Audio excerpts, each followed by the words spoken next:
I didn't have any plans. People would ask me constantly, what are you going to do, what are you going to do? I was the kid who was clueless. Like, I didn't know. I don't know. I may go work in a junkyard somewhere. I didn't know. Junkyard, a rock star, or a doctor. One of them was going to happen, you know. It'll catch. It'll catch. Something's going to, I'm going to throw something against the wall and something's going to stick, you know. I'm not going to ask you how long it's been, but during those, I mean, were you guys sure what you were going to do at that point in your life? No, not at all. I didn't know if I was going to college or anything like that. I didn't know if I was going to work. I didn't prepare for it or anything, so I was pretty confused. I knew I wanted to do ministry, but I didn't know which direction or how to go about it or anything like that. So it was kind of, after I walked across the stage, it was wake up the next day and like, now what? So I was just sitting there trying to figure out what's going on. Yeah. What about Nicole? What about you? Well, I was really stubborn and knew I wanted to go to Southwestern Assemblies of God for probably a year before I graduated. And it was more so just having to convince my parents that was That was the a good best way idea. to go. The Yeah. best thing to do. Yeah. Yeah. So, but yeah, it was one of those things where my dad was like, "Well, here's the finances. Here's what it's going to look like. It doesn't seem possible, but you know, if God shows up, He shows up." And That's good. so, yeah. Amen. Congrats, Dad. Right? That's good. It took him a while to convince him.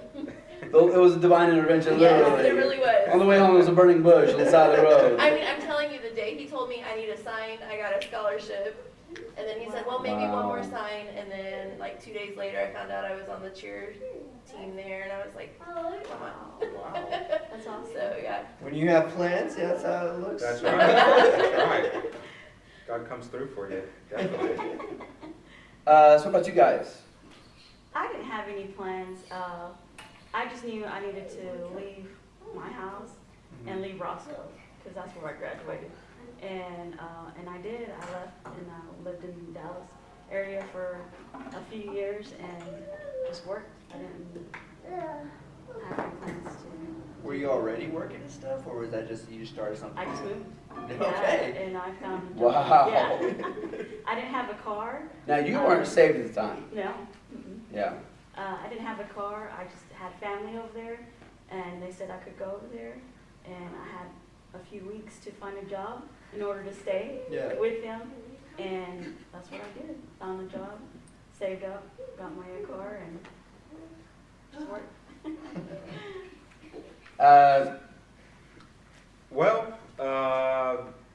I was sure that I was going to go to college. At this time, I'm unsaved, but I'm sure that I'm going to go to college. I want to be a police officer. I want to move in that direction. So I start working in order to get to that place where I can afford to go to college. Well, then I get stuck working, where I find myself getting a paycheck every couple weeks, and then I get comfortable in that spot where I don't want to give that up and go off to college and not have the money coming in. And then it was just a cycle where I would get a better job, and then it was even harder for me to say that I was going to quit and pursue that career. So, Wow. Well, so let me ask you this. Out of the message yesterday, did anything in particular stick out? Were you listening as somebody who was reminiscing? Or are you listening as, wow, I can apply that to my life right now? I guess mine was more reminiscing. With my family background and stuff like that, like every one of them just went all, off the line and everything. There was no, and so I was just so scared to mess up or to, I was like, man, if I make this choice, is this the choice? And I was afraid to fail. I didn't want to fail. I didn't want to go through. Tightrope.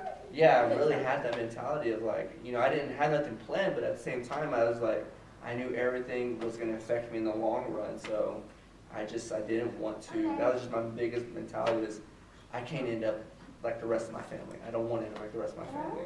And so that was, I wish I was more at ease at it. See, I remember you wanting to get an apartment and just get started working. Yeah. And I don't know if you remember sitting down at the dining room table, going through the bills and things, and saying, "Why would you do that? Because you don't have to." Yeah. Do you remember that conversation? Yeah. Do you remember what it was that tilted? You know, that said, "You know what? Maybe I should wait." Not at the moment, no. I can't think of it. I'm sure I'm just very convincing. That's it. It's wisdom just oozed out, you know. I blew on you or spit on you or something. You just okay. Okay, so life is a journey and not a tightrope. Have you ever lived like that? Either a tightrope, or have you always just kind of been that? It's a journey. It's okay. I mean, you're pretty easygoing, so I mean, I can see you being more of a journey guy. You know, I like to be, I want to be that guy that is very easygoing, you know, going with the flow. But I found out that I like structure, and in all honesty, when Did things. Nancy inform you like structure? You know what? Is that how you found out? Just put it up on the chalkboard. You know, wrote it on the mirror in the bathroom. Hey, you know, whatever it takes, right? You like structure. I do not. I do like structure, you know. I can see you arguing over it. I do adapt, but I do like the structure,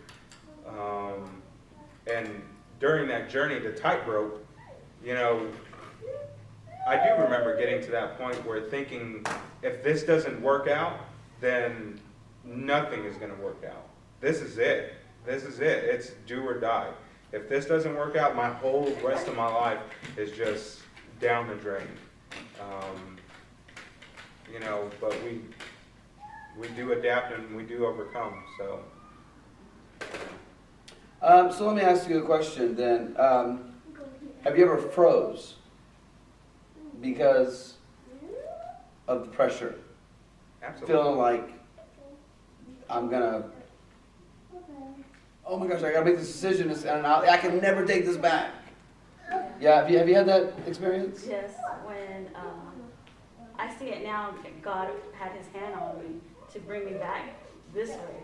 I was like Julian, my whole family was like, they weren't going anywhere. And so I was living on that tightrope. I didn't want, if I moved back, it was failure to me. If if I had to ask for help, it was failure to me. I did not want to ask for help. I didn't want to ask for no help. I wanted to do it on my own. And I got to the point where I had lost my job, and I didn't want to move back, but you know, I had a servant's pay, and it held me up there in Dallas for a couple of months. Instead of me moving back, you know, just my mom had told me, come back, you'll get you an apartment, all that. No, like I held on, like no, and I had to move back, and I moved back with like no dollars, you know, and it was very hard for me to move back, because in my mind I was like, I felt like, where am I going to go from here? Yeah. And now look at me, like, okay, God, I got you now. So, what about you guys? I think an important lesson that I actually learned from him was I've always kind of had that tightrope mentality of like, it's a clear yes or no, I should do this or I shouldn't. And if I pick the wrong choice, you know, I'm going the complete opposite direction God wants me. And it wasn't until we got married that, you know, and I'll never forget him telling me this, like, sometimes God just wants you to choose. You have free will, you know, and I mean, sometimes, yes, there's a clear right and wrong, but other times it's, which one do you want? You know, your life's not going to be ruined if you choose this over this. And that was a hard lesson for me to learn, because, I mean, there's still times that he has to remind me of that, like, you know. Yeah. And I don't know if nobody told me or I just didn't listen, that I lived with this fear of that. God has one perfect will and one wrong step, and I blow it. I blow the whole thing for the rest of my life. You know, I just felt like I was this ticking time bomb that if I take one wrong step, it's like a landmine. You know, and I really wish I would have known that. You know, and I'm not going to blame it on, you know, growing up in old school Pentecostalism. You know, hellfire and brimstone, get right or get left, turn or burn. You're either right or you're not, you know. Turn and burn. You know, but for real, you know, if I have one wrong thought and the rapture takes place, boom, I've reached the 7 years of tribulation right there, you know. I just thought the wrong thought was the wrong glimpse of a moment, you know. But, you know, I didn't have time to say, I'm sorry, Lord. But, I grew up with that mentality, and it took a long time for me to relax. Because you cannot enjoy life like that.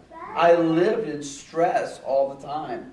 And I can recall, and I made the statement in the message, that I can recall people telling me, the decisions you're making right now are going to affect you for the rest of your life. And I'm like, oh my gosh, no stress there, But I was constantly told that. And I thought to myself, man, ease up on a brother. I don't even know what I'm going to do tomorrow, So, anyways, so I told the story.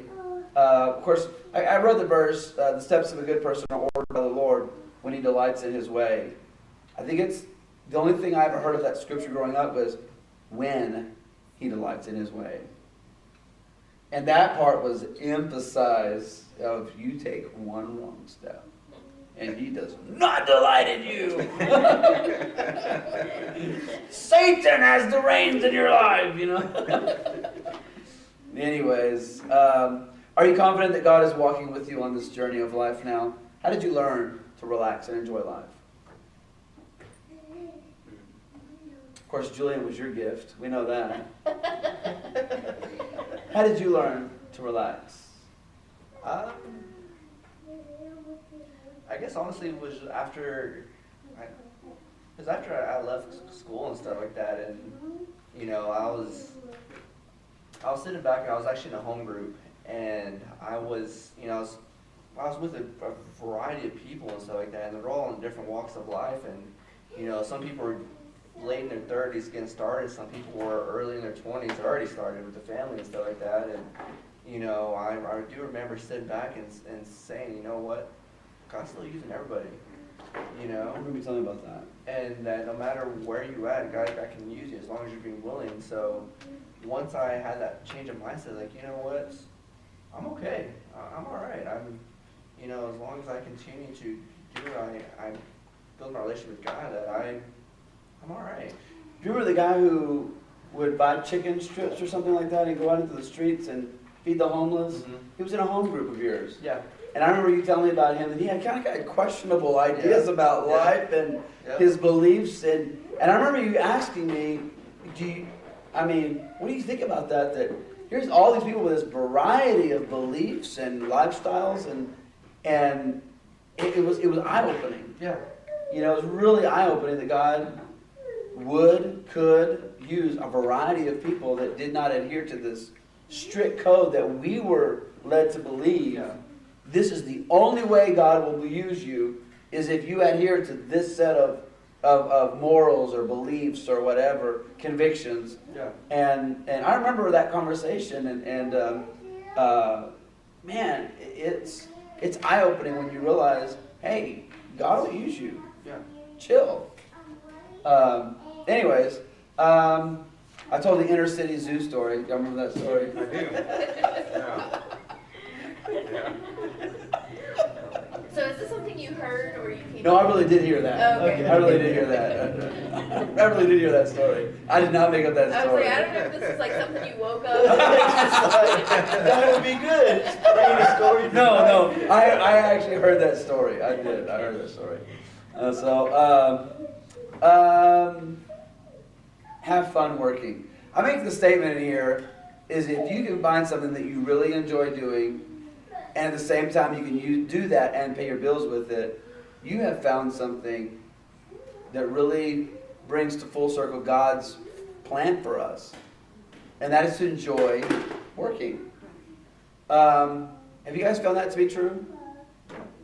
Yes, Do you enjoy doing what you're doing? I do. I love what I do.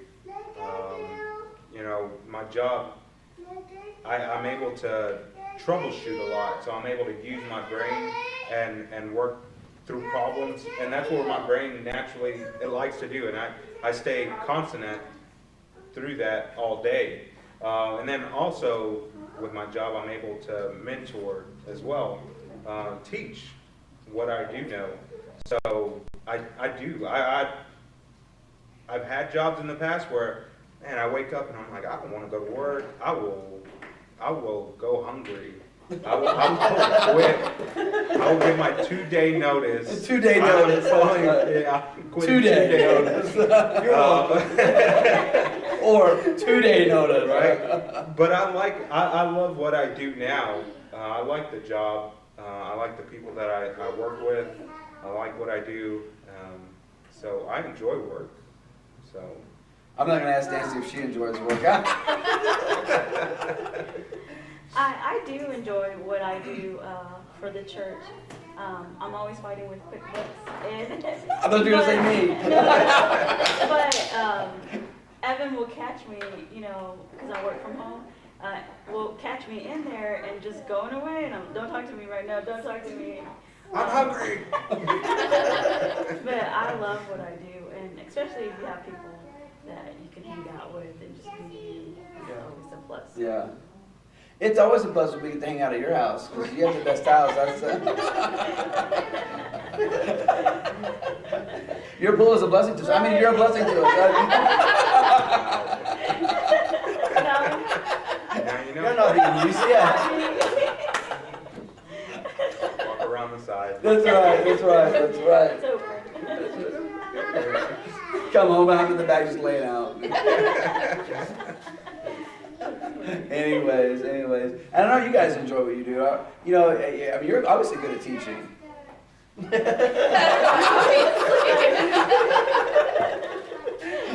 Trying to help you out here in case anybody watches that, you know. It's one of those jobs that even before he started teaching, I always told him, like, you know, one day I feel like I'm rocking it, and the next day I'm like, oh my goodness, I'm such a newbie at this, and like, even about to be in my 6th year, I still sometimes I'm like, I'm so brand new, and I don't know, but it's one of those that I've had to learn to play towards my strengths, because if I focus on my weaknesses as a teacher, then I hate it, and you know, it's not enjoyable for me. But if I play to those strengths and the things that I do like about it, and the relationship part of it with the kids, which is my favorite, then it becomes more enjoyable. You know, but I think that's every teacher, though. Yeah. Every teacher has those parts they hate about it. You know, and I love pastoring, you know, as long as I don't have to deal with any people. I'm good at it. You know? Are we going to cut that part?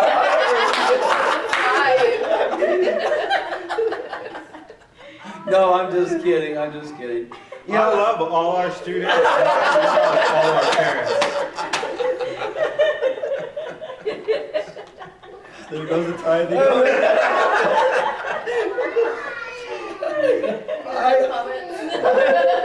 I love when I'm preaching and nobody else is talking. That's my favorite one. No, I mean, I you know, there's days that, you know, you just like, oh, man, I'm so tired, you know, and you know, the grass starts always looking greener on the other side, you know, but, you know, anyways, it's enjoyable nonetheless.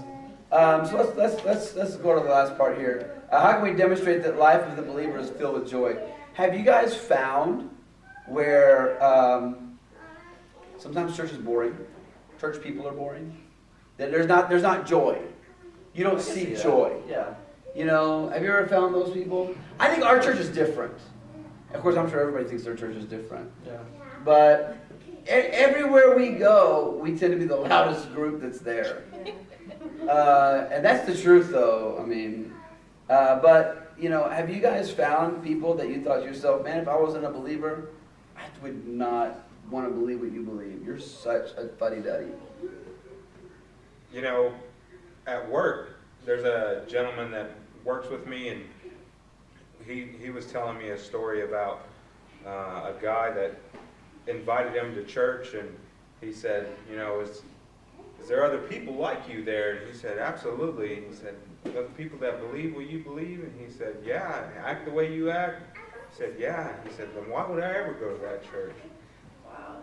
And, Wow. you know, that's the way we live.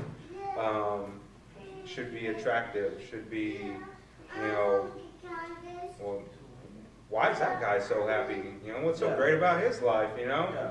He's got a job that, you know, in the oil field, and, you know, his hours got cut. I'm sure he took a pay cut. I'm sure he lost his job, and yet he's still living with joy. So, Yeah. be that person opposed to the, Gloom and doom. yeah, I guess so. You know, and I hate to say it, but I've been around believers that I thought to myself, you know, I can recall 1 Corinthians when they were all divided. And I remember talking to a relative of mine who said, you know why I don't go to church? And I said, well, why? He said, because I can go to the bar and get in a fight, and the next day we'll buy each other drinks. He said, but I've seen churches that will hold grudges for years. Wow. You know, I'm not saying that is very a selective view, because I'm sure it happens both ways in both places. Absolutely. But unfortunately, I think that there have been times when we have not represented Christ.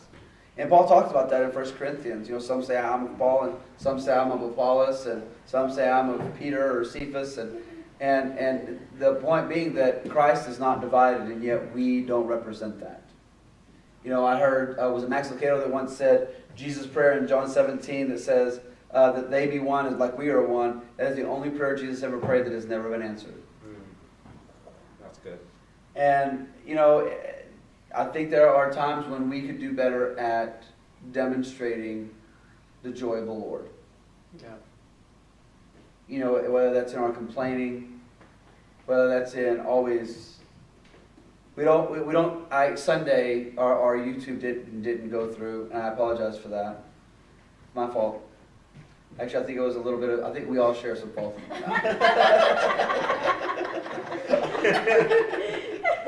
Hey, help a brother out, okay? Let the finger pointing begin. We are not divided. It was all of our fault. If one of us goes down, we all go down. I'm taking you with me. No, it was my fault, you know. But the point of it is, all day Sunday, I was so frustrated and upset that I couldn't pay attention to anything good because of the one thing that went wrong. And you know, it's a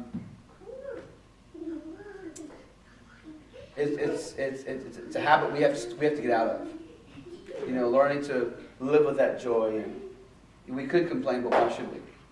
I like that illustration. I've seen it on Facebook and stuff like that, where they said, would you throw away, it's like $2,000 for just 87 cents or something like that. Something along those lines. And it's pretty much an analogy of, you know, that's how much time we have in a day, how many minutes, but we throw that away because of one bad minute or 2 bad minutes. Oh, that's good. You know, and so why would you, if you would do it with money, why would you do it with your own personal time that has so much more value? Oh man, yeah. I wasn't born to break, and I'm sure you guys, this was my favorite part of the message, that I wasn't born to break. And perhaps I should have said it, I wasn't born to compromise, I wasn't born to bow. And it was about Nebuchadnezzar and the golden image that he set up. And it's interesting that it uses the word image and not a deity or a god. And when you start researching it through historians and things of that nature, it's because he had gods, but that's not the image he set up. The image he set up was himself. And in time, we haven't changed any. You know, we still are in love with our image. And I say we, as in humanity, I've made the statement before, this world would be a better place if everybody just acted like me. But that's not necessarily true either. There'd be no YouTube. You're rude. You're rude.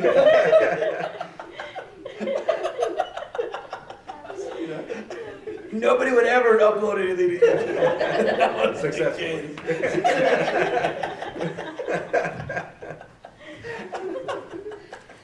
Anyways,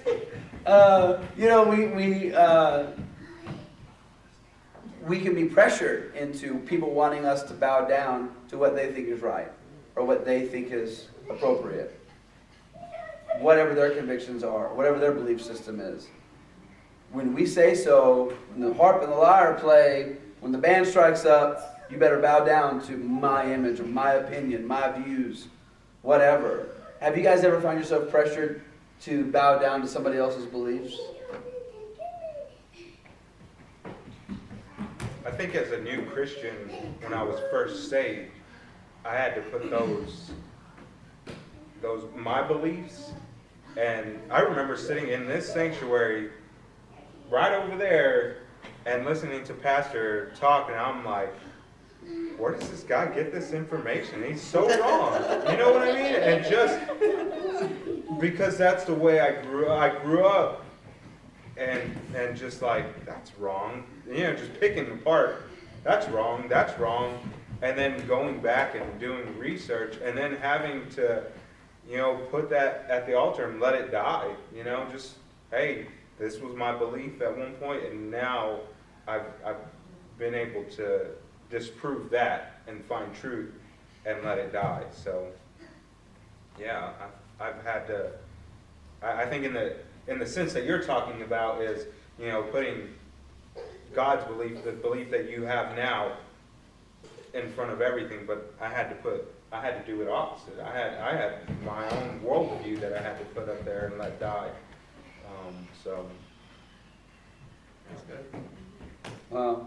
Have you guys ever had a set of beliefs by somebody, a person? And I was talking to graduates because they're going to go to college, and man, I remember going to my sister's college when she was in college, and she told me, she goes, I want you to go to class with me, but don't say anything. It was University of Texas, and she was in a humanities class, and the professor, if you stood up for Christianity, you failed. There was no ifs, ands, buts, nothing. Unless you would come up and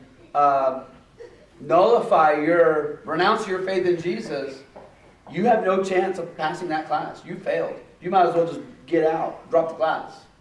And she said, she watched him belittle people. Because he was a doctor. I mean, he had a lot of facts, a lot of dates, a lot of theories, a lot of whatever. And most of us are not prepared to deal with somebody on an intellectual, historical basis like that. And man, he would just go after you if you. And a lot of young graduates, they're going to have to deal with that. And I talked about the young man who told me went to prestigious university and said to me, if you're a conservative Christian, that's all fine and good. But as far as like internships, scholarships, anything that's worth having on a resume, you will not have access to it. You're ostracized. Unless you are liberal and have this set of beliefs, you're not gonna get any opportunities. And so that's that image that they're wanting you better bow down, or we're gonna put you in a corner. So is that something that you guys have had to deal with on any level? Sometimes we deal with that with family. Sometimes we deal with it on the jobs. Have you guys had to deal with any of that? I actually had a similar situation, and I was actually still in high school. I was taking a few dual credit classes, and I had a friend tell me before I ever took this, it was a humanities class, before I ever took him, they said, just so you know, he's a big atheist, evolutionist. He's going to really force his ideas on you. And then like our final was literally to write a paper supporting creation or evolution. And he was like, I'm just warning you, like he might fail you because I know what you're going to say. And I was like, okay, well, we'll see. And he wasn't, I don't think, as hardcore out there, as, yeah. yes, But he shared his mind for sure. And I remember just being like, oh my goodness, like I'm gonna fail. Like I always do good papers.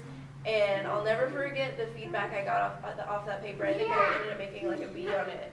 But he was like, I don't necessarily agree with it, but your opinions and the things you used to back it up were very, logical. And so I ended up, passing the class and everything, but it was kind of daunting at first. And I think what was hardest for me is just sitting through class and saying, like she said, don't say anything, just to listen and be like, no, that's wrong, but. My sister told me, she said, you can come to the class, I want you to sit there and listen, but don't. My sister was like, please don't say anything. If he finds out you're my brother, I'm gonna fail, And so, so it's, and I sat to that class and I'll never forget it. Like, he invited people to disagree with him, but it was a trap. Like nobody, like it was silent. Like he had a reputation.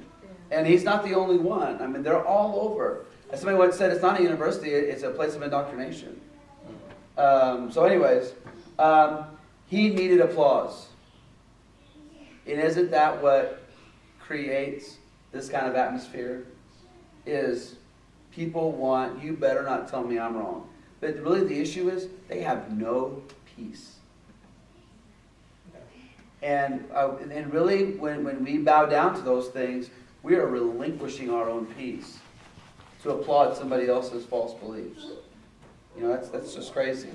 So the last thing here, it says, how does the world bully people into submission or silence? I think we've talked a little bit about that. You guys think of any, what you would say to these graduates as they set out on this journey?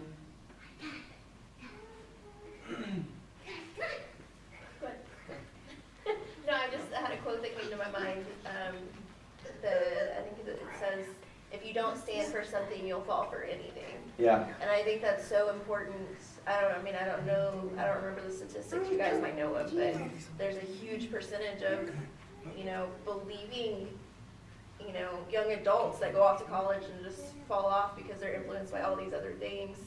And so I think it's really important, especially reminiscing back on that age, is to know that that faith has to be your own. And that's something I had to learn was my parents' faith wasn't going to carry me through anymore.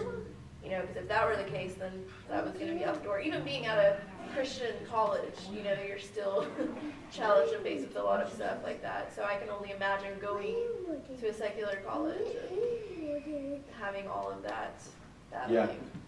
It's different for sure. What about you guys? As these guys go off, I know you talked a little bit in service.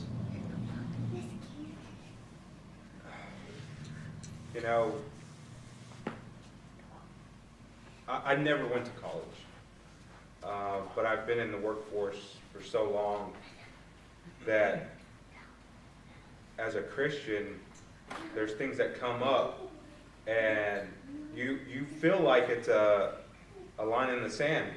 Like, this is my belief, and they've drawn us a line in the sand, and I'm going to have to stand up for what I believe in.